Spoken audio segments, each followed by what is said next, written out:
Qabulchilar, qanday charchamasdan yuribsizlarmi? Biz bu yurtda qiynalibmasdan, charchamasdan, mehnat qilib sovuqlarda yurgan ukaxonlarim, sizlarga men murojaat qilyapman. Andijon viloyati Qo'rg'ontepa tumanida yashayman.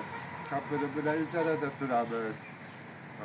Hozirda Qirg'izistonga o'tsam ham, O'zbekistonda Vatikan bozorida ishlasam, bir kun ish bo'lyapti, 4 kun ish bo'lmayapti. Shuni hisobiga qiynalib qoldik. Shu ozgina yordam qilib, qo'llab-quvvatlab tursanglar, inshaalloh hayotimiz yaxshi bo'lib ketadi. Avvaldan rahmat. Hammalaringlarga kuch-quvvat bersin. Alloh rozi bo'lsin qilayotgan ehsoninglardan. Barchaga bahramand bo'lishni Alloh nasib aylasin. Shuning uchun duo qiling. Allohumma aksir aqibatana fi umrikullah va ajrna bi hizri azabir. Rahmat.